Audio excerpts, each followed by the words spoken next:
Retro ஆன்மீகம் நேயர்களுக்கு வணக்கம். இந்த ஒரு இன்ட்ரெஸ்டிங்கான கான்வர்சேஷனில் நம்ம கூட ஆஸ்ட்ராலஜர் ஜெயா ரவி மேம் இருக்காங்க. மேம் வணக்கம். வணக்கம். ஏப்ரல் 14 தமிழ் நியூ இயர் வரப்போகுது. பராபவ ஆண்டு அப்படின்றத சொல்கிறாங்க. இந்த ஆண்டில் 12 ராசிக்கான பலன்கள் எப்படி இருக்க போகுது, அவங்களுடைய வாழ்க்கையிலே எப்பேற்பட்ட மாற்றங்கள்லாம் இருக்க போகுதுன்னு கேட்டு தெரிஞ்சு தான் நான் வந்திருக்கேன். இந்த பராபவ ஆண்டு 2026 தமிழ் புத்தாண்டு நல்ல ஒரு சுபிக்ஷமான ஆண்டாக இருக்க வேண்டும் என்று இறைவனை பிரார்த்தனை செய்து கொண்டு ஆரம்பிக்கிறேன். நம்ம எல்லாருக்குமே ஒரு புத்தாண்டு அப்படின்னாலே ஒரு நிறைய கனவுகள் இருக்கும். இந்த ஆண்டு நல்லா இருக்கணும், சிறப்பாக இருக்கணும், சுபிக்ஷமாக இருக்கணும், எல்லாரும் க்ஷேமமாக இருக்கணும் அப்படிங்கிற மாதிரி எல்லாருக்கும் இருக்கக்கூடிய ஒரு ஆசை தான் இது. இதில் தப்பு ஒன்றும் கிடையாது.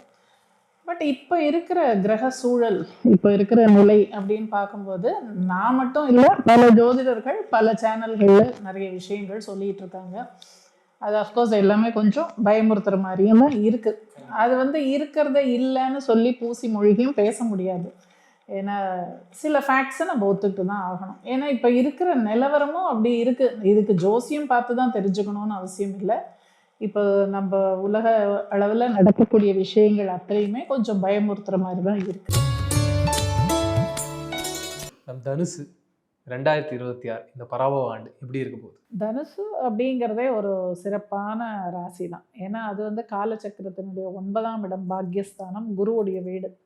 அப்போ அந்த தனுசுக்கு உண்டான மரியாதை எப்போவுமே உண்டு. அவங்களாம் ரொம்ப ஒரு டிக்னிஃபைடுன்னு சொல்லுவாங்கல்ல, அந்த மரியாதைக்கு உரியவர்கள், அந்த ரெஸ்பெக்ட் எங்கே போனாலும் அவங்கள கையெடுத்து கும்பிடுற மாதிரி தான் இருப்பாங்க. ஒரு சிஇஓ அந்த மாதிரி ஒரு உயர்ந்த மனிதர்கள்னு சொல்லக்கூடிய அளவுக்கு தான் இருப்பாங்க.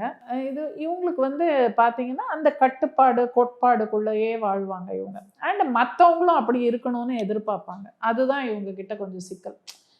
நம்ம ஸ்ட்ரெயிட் ஃபார்வர்டாக இருக்கோம் அப்படின்னா அதை நம்ம வரைக்கும் வச்சுக்கணும். ஆனால் இவங்க என்ன பண்ணுவாங்க, எல்லாரும் அப்படிதான் இருக்கணும்பாங்க. அந்த மாதிரி கேரக்டர் அவங்கலாம். அதனால கொஞ்சம் இவங்களுக்கு வெளி இடத்துல அட்ஜஸ்ட் பண்ணுறது அப்படிங்கிறது கொஞ்சம் கஷ்டம். அப்போ ஆஃபீஸில் ஒரு சில பிரச்சனைகள் இருக்கும். இதனால பிரச்சனைகள் வரும் அவங்களுக்கு. சரியா? எப்போவுமே ஒரு ஆனஸ்ட் ஆஃபீஸர் அப்படின்னாலே மற்றவங்களுக்கு பிரச்சனையாக தான் இருக்கும்.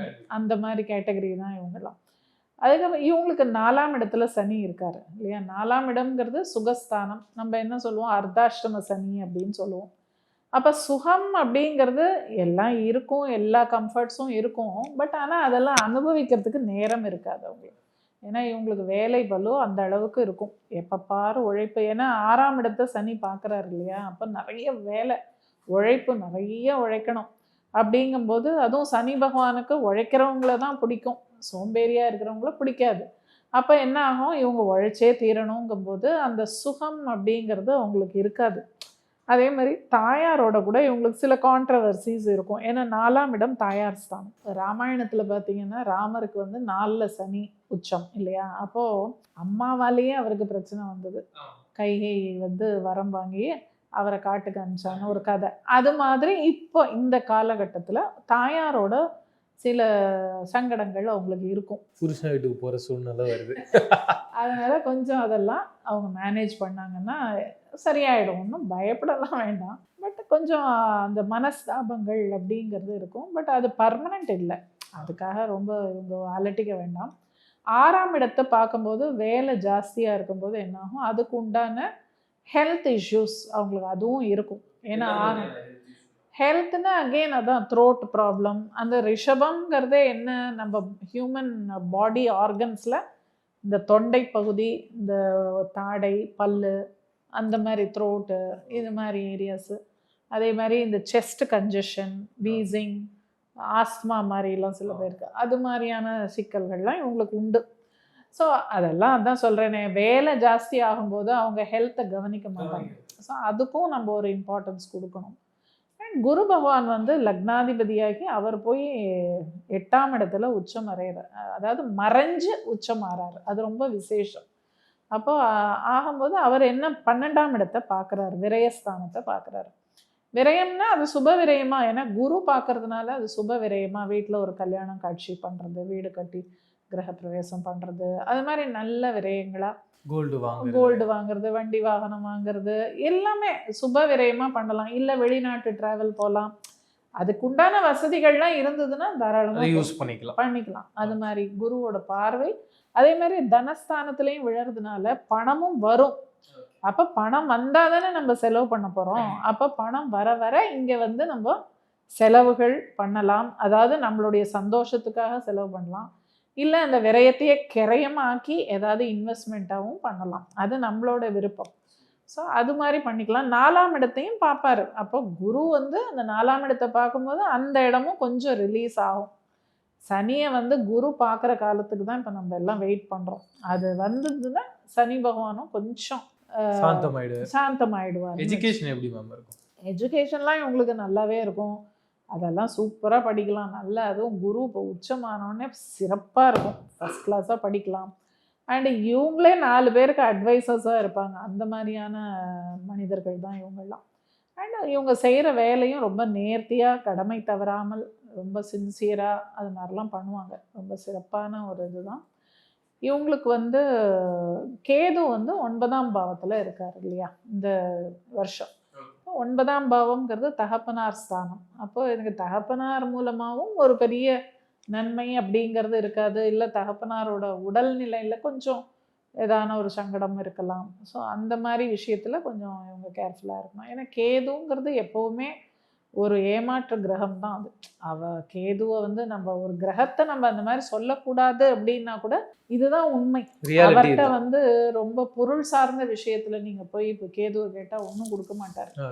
ஆன்மீகமா நீங்க ஏதாவது நான் போகணும், குரு கிட்ட தீட்சை வாங்கணும், இல்லை ஆன்மீக பிரயாணங்கள் செய்யணும் அப்படிலாம் கேட்டா அவர் அழகா பண்ணிடுவார். ஸோ அந்த 9ஆம் இடத்துக்கு கேதுவோடைய இது என்னவோ காரகம், அதை எடுத்து நம்ம செயல்படுத்தினோம்னா அவர் வேற கெடுதலை பண்ணாமல் இருந்துருவார். சரியா? அப்போ அதாவது தொலைதூர ஆன்மீக பயணம் போகணும், மவுண்ட் கைலாஷ் போகணும், அப்படியெல்லாம் நீங்கள் பிளான் பண்ணிங்கன்னா அதெல்லாம் கேது வந்து நல்ல அழகாக பண்ணுவார். இல்லை உயர்கல்வி படிக்கணும், ஞானம் சம்மந்தமாக நாலேஜை டெவலப் பண்ணிக்கணும், அதெல்லாம் கேது ஹெல்ப் பண்ணுவார். இவங்க எப்பேற்பட்ட கடவுள் வழிபாடு பண்ணலாமா? இவங்களுக்கும் பார்த்தீங்கன்னா இந்த 159 அப்படின்னு எடுத்துக்கிட்டிங்கன்னா வியாழக்கிழமை தோறும் ஆலயங்கள் செல்வது சிறப்பு. அதாவது அதுலேயும் சிவன் ஆலயங்கள் செல்வது சிறப்பு. அதில் வியாழங்கிறது ரொம்பவே இவங்களுக்கு சிறப்பாக இருக்கும். இல்லைன்னா திருவண்ணாமலை கிரிவலம் போயிட்டு வரலாம், அதுவும் இவங்களுக்கு சிறப்பாக இருக்கும். வியாழக்கிழமைனால சாய்பாபாவை பார்த்துட்டு வரலாமான்னு யோசிப்பாங்க. அதுக்கு உங்களுடைய சாய்பாபாவை பார்க்கலாங்க, நான் அதெல்லாம் தப்புன்னே சொல்லலை. அவர் வந்து ஒரு குரு. அதாவது நம்ம வாழ்ந்த இந்த காலத்தில் வாழ்ந்தவர் சாய்பாபா. அவர் வந்து ஒரு மனித பிறவி தான். ஆனால் அவரை வந்து இன்னைக்கு கடவுளாக வழிபடுறோம் அப்படின்னா அவர் செய்த பல நற்காரியங்கள், ஒரு நல்ல வாழ்க்கை வாழ்ந்தார். அதனால் அவரை வந்து கடவுளுங்கிற அந்த இதுக்கு எலிவேட் பண்ணி வச்சுருக்கோம் நம்ம. சரியா? ஆனாலும் அவரும் நம்ம கடவுள் இல்லைன்னு நான் சொல்லலை. அவரை வந்து ஒரு குருவாக நீங்கள் பார்க்கலாம். எப்படி நம்ம ராமானுஜரை பார்க்குறோம் அந்த மாதிரி ஒரு குருவாக நீங்கள் அவரை வழிபடலாம், பிரார்த்தனை செய்யலாம். ஏன்னா மகான்களுக்கு வந்து பார்த்தீங்கன்னா கடவுள்கிட்ட நம்ம நேரடியாக போய் ஒரு விஷயத்தை கேட்குறத விட மகான்கள் மூலமாக கேட்கும்போது அது இன்னும் அந்த விஷயம் சீக்கிரமாக நடக்கும். இப்போ நம்ம ஒரு கவர்மெண்ட்டில் ஒரு மினிஸ்டர் கிட்ட ஒரு வேலை நடக்கணும் நமக்கு அப்படின்னா மினிஸ்டரோட டிரைவர்கிட்ட பேசினா அந்த வேலை நடந்துரும்னு சொல்கிறாங்க இல்லையா? அது மாதிரி தான் நான் ஒரு உதாரணத்துக்கு சொல்றேன். ஸோ இங்கே வந்து குரு இந்த மகான்கள்லாம் வந்து தேர் அம்பாசிடர்ஸ்னு சொல்லுவோம். கடவுளுக்கு வந்து அம்பாசிடர்ஸ் அவங்கள்ட்ட போய் நம்ம கேட்டோம்னா அவங்க மூலமாக அந்த விஷயம் உடனே போய் நமக்கு அந்த விஷயம் சக்ஸஸ் ஆகிடும். சனி, குரு, ராகு, கேது இந்த 4 கிரகங்களை முக்கியமாக நம்ம எடுத்துக்கணும். இப்போ சனி பகவான் வந்து நம்ம எல்லாருக்கும் தெரியும், அவர் போன வருஷமே மார்ச் மாதம் 31ஆம் தேதி இந்த மீன ராசிக்குள்ளே வந்துட்டார். இருந்தாலும் வாக்கியப்படி இப்போ தான் ரீசெண்டாக அதை வந்து கொண்டாடினாங்க. பட் இருந்தாலும் நம்ம ஜோதிடர்கள் அனைவரும் பொதுவாக வந்து நம்ம திருக்கணித பஞ்சாங்கப்படி தான் நம்ம ஃபாலோ பண்ணுறோம். அஃப்கோர்ஸ் கோவில்களில் வந்து பார்த்திங்கன்னா வாக்கியம் இன்னும் ஃபாலோ பண்ணுறாங்க. பட் நம்ம வந்து திருக்கணிதப்படி போன வருஷமே அவர் என்டர் ஆகிட்டார் 2025. ஸோ அப்போலேருந்தே நம்ம பார்த்துட்ருக்கோம் பல விஷயங்கள் நடந்துட்டுருக்கு. முதல்ல சனி பகவான் என்டர் ஆன உடனே போன வருஷம் மார்ச் 31 என்டர் ஆன உடனே ஏப்ரல் மாதம் இந்த இது நடந்தது. காஷ்மீரில் வந்து பஹல்காம் அட்டாக் நடந்தது. அது ஒரு பெரிய உயிரிழப்பு, நிறைய சேதங்கள் நடந்தது. ஸோ அதுக்கப்புறம் பார்த்தீங்கன்னா இந்த ஃப்ளைட் ஒன்று போச்சு, ஆக்சிடெண்ட் ஆச்சு, கிராஷ் ஆச்சு இல்லையா? அந்த ஒரு சம்பவம். ஸோ இது போன்ற பல சம்பவங்கள் வந்து இந்த சனி பகவான் மோட்ச ராசியில் போன உடனே நம்ம பார்க்க ஆரம்பிச்சோம். சனி அண்ட் செவ்வாய் இந்த 2 கிரகத்தோடைய நகர்வு அப்படிங்கிறது ரொம்ப முக்கியம் ஜோசியத்தில்.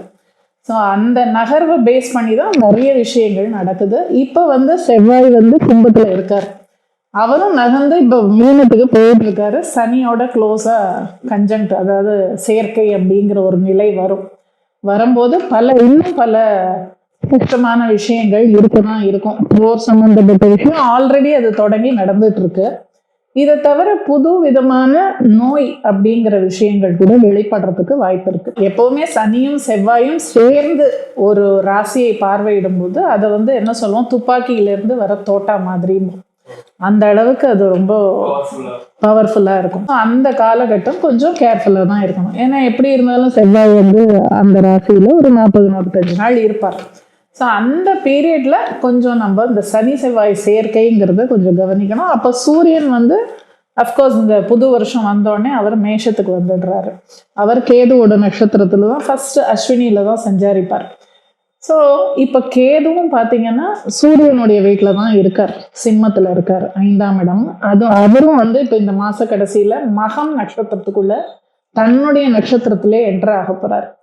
அப்பவும் பார்த்தீங்கன்னா இந்த நோய் அப்படிங்கிற தாக்கங்கள் இதெல்லாம் இருக்கும். ஏன்னா கேது தன்னுடைய நட்சத்திரம், கேதுவுடைய நட்சத்திரத்திலேயே அவர் சஞ்சாரம் செய்யும்போது அதுவும் கொஞ்சம் அவ்வளோ அது என்ன, மகம்ங்கிறது பித்ருக்களுடைய நட்சத்திரம். ஸோ அப்போ இந்த மாதிரி இப்போ ஒரு தனி மனிதனுக்காகட்டும் உலக அளவில் ஆகட்டும் எல்லாத்துலேயுமே ஒரு தாக்கம் அப்படிங்கிறது தான் இருக்கும். ஸோ நம்ம உலக அளவில் உலகியல் ஜோதிடம்னு பார்க்கும்போது இந்தியாவை பொறுத்து மட்டும் ஓரளவுக்கு நம்ம சேஃப் ஜோன்ல இருக்கோம் அப்படின்னா கூட மற்ற இடங்கள்ல சுத்தி நடக்கக்கூடிய விஷயங்கள் நம்ம நாட்டுக்கும் சில தாக்கங்களை ஏற்படுத்தும். இப்போ குரு அப்படின்னாலே பொதுவாகவே அவரை என்ன சொல்றோம், தனகாரகன் அப்படின்னு சொல்றோம், புத்திரகாரகன் அப்படின்னு சொல்றோம். ஸோ ஒரு ராசி மண்டலத்துல குரு பகவானுக்கு பார்த்தீங்கன்னா கிட்டத்தட்ட ஒரு 7, 8, 9 வீடுகளுக்கு அவரை வந்து இன்சார்ஜா போட்டாங்க. அதாவது பணம், காசு, பொருளாதாரம் சம்பந்தப்பட்ட விஷயம், திருமணம் போன்ற விஷயங்கள், அதுக்கப்புறம் பார்த்தீங்கன்னா நம்ம குழந்தை பாக்கியம். ஸோ இந்த மாதிரி விஷயங்களுக்கெல்லாம் குரு பகவானே காரகமாக வர்றாரு. அவர் வந்து இப்போ கடகத்தில் வந்து உச்சமாக போகிறார். அப்போ அவருக்கு அது ரொம்ப உகந்த இடம். கடகம் அப்படிங்கிறது காலச்சக்கரத்தினுடைய 4ஆம் இடம். அது வந்து சுகஸ்தானம் அப்படின்னு சொல்கிறோம். அப்போ வண்டி, வாகனம், பொருள் சேர்க்கை, சொத்து எல்லாமே அங்கதான், இந்த கடகத்துல தான் இருக்கு. அப்போ இது ஒரு நல்ல விஷயமா எடுத்துக்கலாம். அதாவது இவ்வளோ கெட்ட விஷயத்துலயும் கொஞ்சம் ஏதோ ஒரு நல்லது அப்படிங்கிறது ஒரு ஆறுதல், அவ்வளவுதான். அதே மாதிரி அந்த குரு என்ன பண்ணுவாரு, கடகத்துல வந்து உட்காரும் போது தன்னுடைய 9ஆம் பார்வையா சனி பகவானை பார்ப்பாரு. அதாவது சனி பகவான் இப்போ வந்து தன்னுடைய வீட்டுல, அதாவது குருவுடைய வீட்டுல தான் இருக்கார். அவர் 9ஆம் பார்வையா பார்க்கும்போது சனி பகவான் வந்து கொஞ்சம் காம் ஆவார். அதாவது இத்தனை நாள் வந்து அவர் ரொம்ப உக்கிரகமாக இருந்தார். ஆக்சுவலி சனி பகவானை பார்த்து நம்ம யாரும் பயப்பட வேண்டியதில்லை. அவரும் வந்து ஒரு போலீஸ்காரன் மாதிரி நம்மளெல்லாம் வந்து தண்டிக்கிறதுக்காக அவர் வரல, நம்மளுக்கெல்லாம் ஒரு நல்ல பாடத்தை சொல்லி கொடுக்க தான் வர்றார். இப்போ மனித இனம் வந்து நம்மளும் நிறைய தப்பு பண்ணுறோம். அதாவது இயற்கையை வந்து எக்ஸ்ப்ளாய்ட் பண்ணுறோம். ரொம்ப இயற்கையை வந்து நம்ம சௌரியத்துக்கு எல்லா விஷயத்தையும் நம்ம இந்த சீர்கேடுன்னு சொல்லுவாங்க இல்லையா, அதெல்லாம் நம்ம பண்ணிட்டு இருக்கோம்.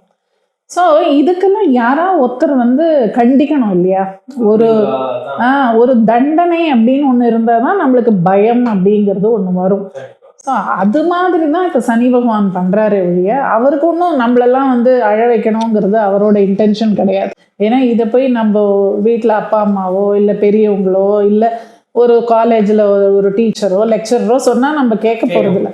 ஆனால் இப்படி ஒரு கண்ணுக்கு தெரியாத ஒரு சக்தி வந்து நம்மளை பனிஷ் பண்ணும்போது தான் மனுஷனுக்கு ஒரு பயம் அப்படிங்கிறது வருது. இருந்தாலும் பொதுவாகவே இந்த மாதிரி ஒரு போர் சூழல், இந்த மாதிரி ஒரு ரௌத்ரமான சில விஷயங்கள், சில சீர்கேடுகள் இதெல்லாம் நடக்கிறதுக்கு முருகப்பெருமான் தான் பெஸ்ட்டு.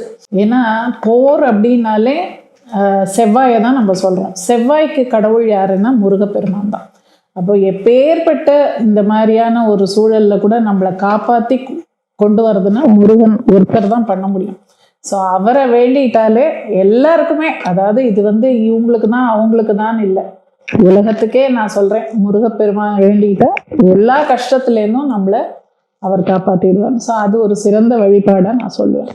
அண்ட் குரு வந்து இந்த வருஷத்துக்கு ராஜாவாக வர்றதுனால, பிரகஸ்பதி குருன்னா வந்து பிரகஸ்பதி. இப்போ எல்லாருமே வந்து அவங்கவுங்க மத குரு அப்படின்னு இருப்பாங்க இல்லையா, எல்லா மதங்களுக்கும் குரு அப்படின்னு இருப்பாங்க. ஸோ அந்த குருமார்களுக்கு மரியாதை செலுத்துவது, குருமார்களுக்கு கொடுக்க வேண்டிய அந்த என்ன சொல்றது அந்த ரெஸ்பெக்ட், அவங்களுக்கு கொடுக்க வேண்டிய மரியாதை, அவங்களுக்கு கொடுக்க வேண்டிய அவங்கள வந்து திருப்திப்படுத்தி அவங்க காலில் விழுந்து ஆசீர்வாதம் வாங்கி இது மாதிரிலாம் பண்ணலாம். அவங்கவுங்களுக்கு ஒரு குடும்பத்துக்கும் ஒரு குரு அப்படின்னு இருப்பாங்க.